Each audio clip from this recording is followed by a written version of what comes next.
ಜೈ ರಾಮಕೃಷ್ಣ. ನಮಸ್ತೆ. ಯುಗಾವತಾರ ಶ್ರೀರಾಮಕೃಷ್ಣ ಗ್ರಂಥಾಧ್ಯಯನಕ್ಕೆ ತಮ್ಮೆಲ್ಲರಿಗೂ ಸ್ವಾಗತ. ಸಂಚಿಕೆ 115, ಅಧ್ಯಾಯ 69, ಅಪೂರ್ವ ಗೃಹಸ್ಥ.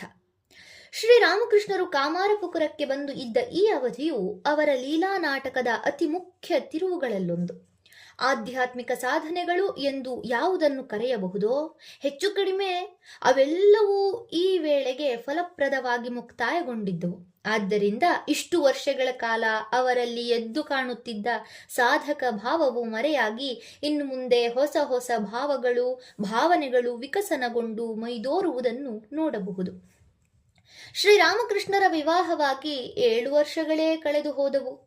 ಆದರೆ ಈಗ ತಾನೇ ಅವರ ಗೃಹಸ್ಥ ಜೀವನ ಪ್ರಾರಂಭವಾಗಿದೆ ಎನ್ನಬೇಕು. ಜಯರಾಂಬಾಟಿಯಿಂದ ಶಾರದೆಯನ್ನು ಕರೆತರುವ ವಿಷಯದಲ್ಲಿ ಶ್ರೀರಾಮಕೃಷ್ಣರು ಈ ಹಿಂದೆ ನಿರ್ಲಿಪ್ತರಾಗಿರುವಂತೆ ಕಂಡಿತ್ತು. ಆದರೆ ಆಕೆ ಊರಿಗೆ ಬಂದ ಮೇಲೆ ಮಾತ್ರ ಅವರು ತಮ್ಮ ಪಾಲಿನ ಕರ್ತವ್ಯಗಳನ್ನು ಎಂದರೆ ಪತಿಯ ಪಾತ್ರವನ್ನು ನಿರ್ವಹಿಸುವಲ್ಲಿ ಹಿಂದುಳಿಯಲಿಲ್ಲ. ಆಕೆಯ ವ್ಯಕ್ತಿತ್ವವನ್ನು ರೂಪಿಸಲು ಅಗತ್ಯವಾದ ಸಕಲ ಶಿಕ್ಷಣವನ್ನು ತಾವೇ ನೀಡಲು ಉದ್ಯುಕ್ತರಾದರು. ಇದು ಅವರ ಪಾಲಿನ ಒಂದು ದೊಡ್ಡ ಕರ್ತವ್ಯ. ಇಲ್ಲೊಂದು ಪ್ರಶ್ನೆ ಏಳಬಹುದು. ವೈರಾಗ್ಯ ಶಿಖಾಮಣಿಗಳಾದ ಕಾಮಕಾಂಚನವನ್ನು ಪರಿಪೂರ್ಣವಾಗಿ ವಿಸರ್ಜಿಸಿದ, ಅಷ್ಟಲ್ಲದೆ ನೈಜ ಸನ್ಯಾಸಿಗಳೇ ಆದ ಶ್ರೀರಾಮಕೃಷ್ಣರಿಗೆ ಸಾಂಸಾರಿಕ ಜೀವನವನ್ನು ನಡೆಸಲು ಹೇಗೆ ಸಾಧ್ಯವಾಯಿತು? ಅಥವಾ ಅವರು ತಮ್ಮ ಮನೋಭಾವವನ್ನು ಬದಲಿಸಿಕೊಂಡರೆ ಹೇಗೆ? ಈ ಪ್ರಶ್ನೆಗಳಿಗೆಲ್ಲ ಸಮರ್ಪಕವಾದ ಹಾಗೂ ವಿವರಪೂರ್ಣವಾದ ಉತ್ತರವನ್ನು ಮುಂದೆ ನಾವು ಕಾಣಲಿದ್ದೇವೆ. ಆದರೆ ಈ ಸಂದರ್ಭದಲ್ಲಿ ಒಂದು ಮಾತನ್ನು ಹೇಳಬಹುದು. ಶ್ರೀರಾಮಕೃಷ್ಣರು ಕೂಡ ಸಾಂಸಾರಿಕ ಜೀವನವನ್ನು ಪ್ರಾರಂಭಿಸುವ ಮುನ್ನ ಈ ಬಗ್ಗೆ ಸಾಕಷ್ಟು ಆಲೋಚಿಸಿದ್ದರು. ಸನ್ಯಾಸ ಜೀವನಕ್ಕೆ ಮೊದಲು ಅವರು ಗುರು ತೋತಾಪುರಿಯೊಡನೆ ತಮಗೆ ಅದಾಗಲೇ ವಿವಾಹವಾಗಿರುವ ವಿಷಯವನ್ನು ತಿಳಿಸಿ ತಾವು ಈ ಅದ್ವೈತ ಸಾಧನೆಗೆ ಅರ್ಹರೇ ಎಂದು ಕೇಳಿದಾಗ ಆತನೆಂದಿದ್ದ, ಅದರಿಂದೇನಂತೆ? ತ್ಯಾಗ ವೈರಾಗ್ಯ ವಿವೇಕಗಳು ನಿನ್ನಲ್ಲಿ ಸ್ಥಿರವಾಗಿ ಬೇರೂರಿದ್ದ ಪಕ್ಷದಲ್ಲಿ ನಿನಗೆ ಯಾವ ಭಯವೂ ಇಲ್ಲ. ನೀನು ವಿವಾಹಿತನಾಗಿದ್ದರೂ ಯಥಾರ್ಥ ಜ್ಞಾನವನ್ನು ಹೊಂದಬಲ್ಲೆ.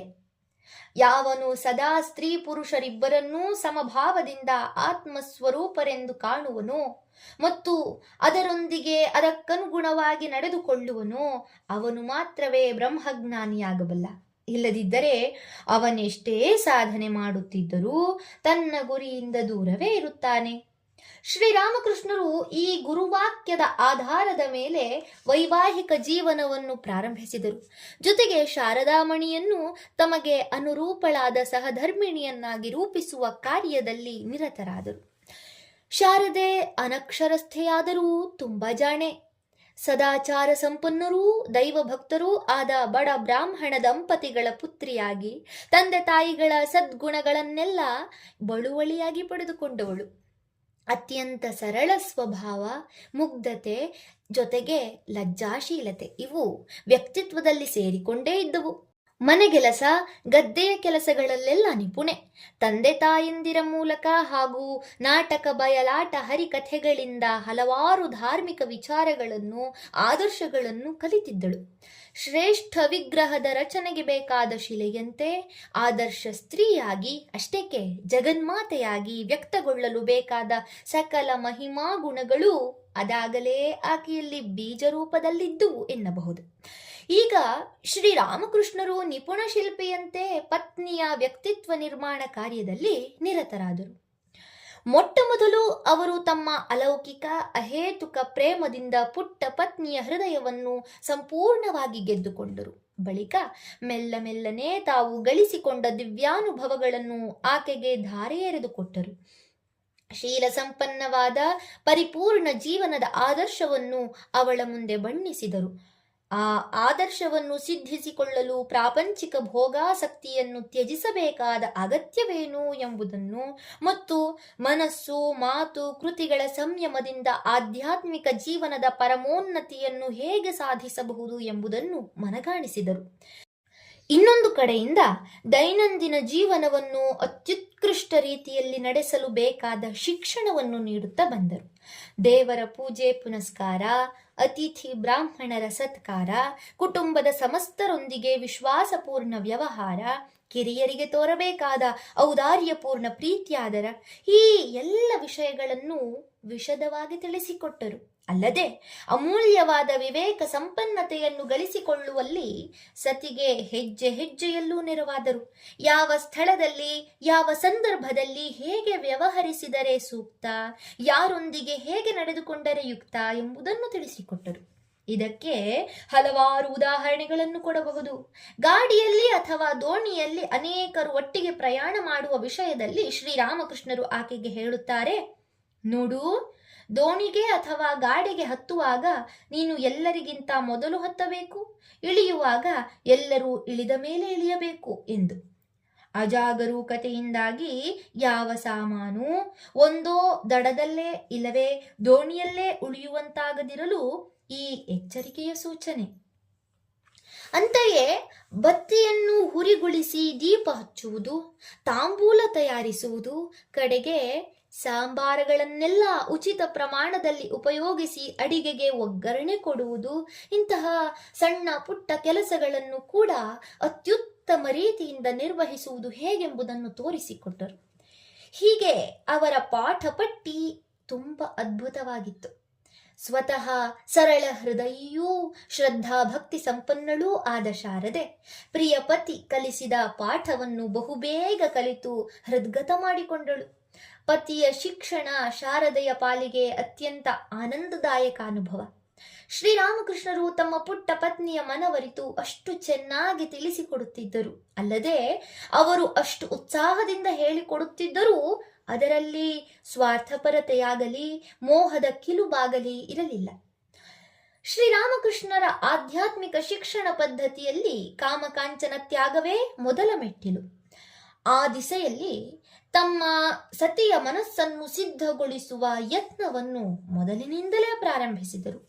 ಇಹಲೋಕದ ನಶ್ವರತೆಯತ್ತ ಹಾಗೂ ಲೌಕಿಕ ಜೀವನದ ಕಷ್ಟ ಸಂಕಟಗಳತ್ತ ಆಕೆಯ ಗಮನವನ್ನು ಸೆಳೆಯುತ್ತಿದ್ದರು. ಒಮ್ಮೆ ಮಾತಿನ ಸಂದರ್ಭದಲ್ಲಿ ಅವರೆನ್ನುತ್ತಾರೆ, ನೋಡು, ಈ ಜಗತ್ತು ಎಷ್ಟಾದರೂ ಕ್ಷಣಭಂಗುರ, ಈಗುಂಟು ಈಗಿಲ್ಲ. ಮನುಷ್ಯನ ಜೀವನದಲ್ಲಿ ಭಕ್ತಿ ವೈರಾಗ್ಯ ಮಾತ್ರವೇ ಮುಖ್ಯ. ಬಳಿಕ ಮುಂದುವರಿಸುತ್ತಾ ಹೇಳುತ್ತಾರೆ, ಸುಮ್ಮನೆ ನರಿ ನಾಯಿಗಳ ತರಹ ಒಂದಿಷ್ಟು ಮಕ್ಕಳನ್ನು ಹಡೆದರೆ ಏನು ಬಂದ ಹಾಗಾಯಿತು? ಶಾರದೆಯ ತಾಯಿಗೆ ಹಲವಾರು ಮಕ್ಕಳು. ಆ ಮಕ್ಕಳಲ್ಲಿ ಕೆಲವು ಶೈಶವದಲ್ಲೇ ಸತ್ತು ಹೋಗಿದ್ದವು.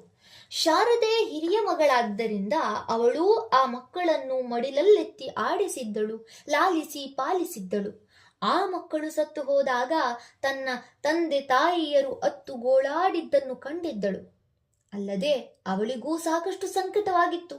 ಈ ವಿಷಯವನ್ನೆಲ್ಲ ನೆನಪಿಸಿಕೊಡುತ್ತಾ ಶ್ರೀರಾಮಕೃಷ್ಣರೆಂದರು, ನೋಡಿದೆಯಾ, ಇದೆಲ್ಲ ನಿನಗೇ ಸಾಕಷ್ಟು ಅನುಭವವಾಗಿದೆ. ಇವುಗಳಿಂದೆಲ್ಲ ಉಂಟಾಗುವ ಯಾತನೆ ಎಷ್ಟು ಅಸಹನೀಯವೆನ್ನುವುದು ನಿನಗೇ ತಿಳಿದಿದೆ. ಇಂದ ಮೇಲೆ ಈ ಗೋಳೆಲ್ಲ ಏಕೆ ಬೇಕು ಹೇಳು? ಈ ರಗಳೆಯೇ ಇಲ್ಲದೆ ಹೋಯಿತೆಂದರೆ ನೋಡು, ನೀನೇ ನಿನ್ನ ಯಜಮಾನಿ. ಎಂದೆಂದಿಗೂ ನೀನು ಸರ್ವತಂತ್ರ ಸ್ವತಂತ್ರಳಾಗಿರಬಹುದು. ಶಾರದೆ ಇದಕ್ಕೆ ಪ್ರತಿಯಾಗಿ ಏನು ಹೇಳಲಿಲ್ಲ. ಆದರೆ ಶ್ರೀರಾಮಕೃಷ್ಣರು ಆ ವಿಷಯವನ್ನು ಅಲ್ಲಿಗೆ ಬಿಡಲಿಲ್ಲ. ತಮ್ಮ ಮಾತು ಆಕೆಯ ಮನ ಮುಟ್ಟುವವರೆಗೂ ಅವರು ಬಿಡುವವರಲ್ಲ. ಮತ್ತೊಂದು ದಿನ ಬೆಳಗ್ಗೆ ಶಾರದೆ ನೆಲಕ್ಕೆ ಸಗಣಿ ಹಾಕಿ ಸಾರಿಸುತ್ತಿದ್ದಳು. ಶ್ರೀರಾಮಕೃಷ್ಣರು ಬಳಿಯಲ್ಲೇ ನಿಂತು ತಮಾಷೆಯಾಗಿ ಮಾತನಾಡುತ್ತಿದ್ದರು. ನೋಡು, ನೀನು ನಿನ್ನ ಮಗುವಿಗೆ ಅನ್ನಪ್ರಾಶನ ಮಾಡಿಸುವ ದಿನ ಮೈ ತುಂಬ ಒಡವೆ ಹಾಕಿಕೊಂಡು ಮೆರೆದಾಡಬಹುದು. ಆದರೆ ಮಗು ಸತ್ತಾಗ ಮಾತ್ರ ಹೃದಯ ಹಿಂಡಿದಂತಾಗಿ ಗೋಳಾಡಬೇಕಾಗುತ್ತದೆ. ಶ್ರೀರಾಮಕೃಷ್ಣರು ಹೇಳಿದ್ದೇನೋ ತಮಾಷೆಯ ದನಿಯಲ್ಲಿ. ಆದರೆ ಇದೆಂಥ ತಮಾಷೆ? ಗಂಡ ತನ್ನ ಹೆಂಡತಿಗೆ ಹೇಳಬಹುದಾದ ಮಾತೇನು ಇದು? ಶಾರದೆಯೇನೋ ಇಲ್ಲಿಯವರೆಗೆ ತುಟಿಪಿಟಕ್ಕೆನ್ನದೆ ಅವರಾಡಿದ ಮಾತುಗಳನ್ನೆಲ್ಲ ಕೇಳಿಸಿಕೊಳ್ಳುತ್ತಿದ್ದಳು. ಮತ್ತು ಮೌನವಾಗಿ ಆಲೋಚಿಸುತ್ತಿದ್ದಳು. ಆದರೆ ಅವರು ಸಾವಿನ ಮಾತನ್ನೇ ಮತ್ತೆ ಮತ್ತೆ ಆಡಿದಾಗ ಮೆಲುದನಿಯಲ್ಲಿ ಒಂದು ಮಾತನ್ನು ಅಂದುಬಿಟ್ಟಳು. ಆದರೆ ಹುಟ್ಟಿದ ಮಕ್ಕಳೆಲ್ಲವೂ ಸತ್ತು ಹೋಗುತ್ತವೆ. ಶಾರದೆ ಹೀಗೆಂದದ್ದೇ ತಡ ಶ್ರೀರಾಮಕೃಷ್ಣರು ಗಟ್ಟಿಯಾಗಿ ಹೇಳಿದರು, ಅಯ್ಯಬ್ಬ, ನಾನೀಗ ವಿಷಸರ್ಪದ. ಅಂದರೆ ಇಲ್ಲಿ ಶ್ರೀರಾಮಕೃಷ್ಣರು ವಿಷಸರ್ಪ ಎಂದಿರುವುದಕ್ಕೆ ಕಾರಣವಿಷ್ಟೇ. ವಿಷಸರ್ಪದ ಬಾಲವನ್ನು ತುಳಿದರೆ ಅದು ತಿರುಗಿ ಬೀಳುತ್ತದೆ. ಆದರೆ ವಿಷವಿಲ್ಲದ ಹಾವಾದರೆ ತಪ್ಪಿಸಿಕೊಂಡು ಓಡಲು ನೋಡುತ್ತದೆ. ಶಾರದೆ ಪ್ರತ್ಯುತ್ತರ ಕೊಟ್ಟಿದ್ದರಿಂದ ಅವರು ಹೀಗೆನ್ನುತ್ತಾರೆ, ಅಯ್ಯಬ್ಬ, ನಾನೀಗ ವಿಷಸರ್ಪದ ಬಾಲವನ್ನು ಮೆಟ್ಟಿದಂತಾಯಿತು. ಎಲ ಎಲ, ನಾನೆಂದುಕೊಂಡಿದ್ದೆ ಇವಳು ಸಾಧು ಸ್ವಭಾವದವಳು, ಏನೂ ಅರಿಯದ ಮುಗ್ಧೆ ಅಂತ. ಈಗ ನೋಡಿದರೆ ಇವಳಿಗೆ ಬಹಳ ವಿಚಾರ ಗೊತ್ತಿರುವಂತಿದೆಯಲ್ಲ. ಹೇಗೆ ಹೇಳುತ್ತಾಳೆ ನೋಡು, ಹುಟ್ಟಿದ ಮಕ್ಕಳೆಲ್ಲ ಸತ್ತು ಹೋಗುತ್ತಾರೆಯೇ ಅಂತ. ಪರವಾಗಿಲ್ವೇ? ಶ್ರೀರಾಮಕೃಷ್ಣರು ಹೀಗೆ ಗಟ್ಟಿಯಾಗಿ ಅಂದರೋ ಇಲ್ಲವೋ, ಶಾರದೆ ಅಲ್ಲಿಂದೆದ್ದು ಪರಾರಿ. ಒಂದು ದಿನ ಲಕ್ಷ್ಮಿ ಹಾಗೂ ಮನೆಯ ಮತ್ತೊಬ್ಬ ಸ್ತ್ರೀಯೊಂದಿಗೆ ನೆರೆ ಗ್ರಾಮದಲ್ಲಿ ನಡೆಯಲಿದ್ದ ಒಂದು ಪೌರಾಣಿಕ ಬಯಲು ನಾಟಕಕ್ಕೆ ಹೋಗಲು ಬಯಸಿದಳು ಶಾರದೆ. ಆದರೆ ಶ್ರೀರಾಮಕೃಷ್ಣರಿಗೆ ಇದು ಒಪ್ಪಿಗೆ ಆಗಲಿಲ್ಲ. ಆದ್ದರಿಂದ ನಾಟಕಕ್ಕೆ ಹೋಗುವ ಕಾರ್ಯಕ್ರಮ ನಿಂತು ಹೋಯಿತು. ಇದರಿಂದ ಅವರಿಗೆ ನಿರಾಸೆಯಾಗಿರಬಹುದೆಂದು ಭಾವಿಸಿ ಶ್ರೀರಾಮಕೃಷ್ಣರು ಒಂದು ಉಪಾಯ ಮಾಡಿದರು. ಏನದು? ತಾವೇ ಸ್ವತಃ ಆ ನಾಟಕವನ್ನು ಯಾರ ಸಹಾಯವೂ ಇಲ್ಲದೆ ಮನೆಯಲ್ಲಿಯೇ ಅಭಿನಯಿಸಿ ತೋರಿಸಿದರು. ಅವರು ಆ ನಾಟಕವನ್ನು ಹಿಂದೆ ಒಮ್ಮೆ ಮಾತ್ರ ನೋಡಿದ್ದರು. ಆದರೆ ಅವರ ನೆನಪಿನ ಶಕ್ತಿ ಎಷ್ಟು ತೀಕ್ಷ್ಣವೆಂದರೆ ಆ ಇಡೀ ಪ್ರಸಂಗವನ್ನು ಚಾಚೂ ತಪ್ಪದೆ ಅಭಿನಯಿಸಿದರು. ತಮ್ಮ ಸುಮಧುರ ಕಂಠದಿಂದ ಸುಶ್ರಾವ್ಯವಾಗಿ ಹಾಡಿದರು. ಅಭಿನಯ, ಸಂವಾದ, ಹಾಡುಗಾರಿಕೆ ಎಲ್ಲವೂ ಎಷ್ಟು ಸಹಜವಾಗಿ ಅದ್ಭುತವಾಗಿ ಮೂಡಿ ಬಂದುವೆಂದರೆ ಮನೆಯವರೆಲ್ಲ ಎಷ್ಟೋ ಹೊತ್ತು ಮೂಕ ವಿಸ್ಮಿತರಾಗಿ ಆನಂದ ಭರಿತರಾಗಿ ಕುಳಿತಿದ್ದರು. ಧನ್ಯವಾದಗಳು. ಇಂದಿಗೆ 69ನೇ ಅಧ್ಯಾಯ ಸಂಪೂರ್ಣವಾಯಿತು. ಮುಂದಿನ ಸಂಚಿಕೆಯಲ್ಲಿ ಹೊಸ ಅಧ್ಯಾಯವನ್ನು ಪ್ರಾರಂಭಿಸೋಣ. ಓಂ ಶಾಂತಿ ಶಾಂತಿ ಶಾಂತಿ. ಹರಿ ಓಂ ತತ್ಸತ್. ಶ್ರೀರಾಮಕೃಷ್ಣ ಅರ್ಪಣಮಸ್ತು. ಸರ್ವೇ ಜನ ಸುಖಿನೋ ಭವಂತು. ಜೈ ಶ್ರೀಮಾತಾ.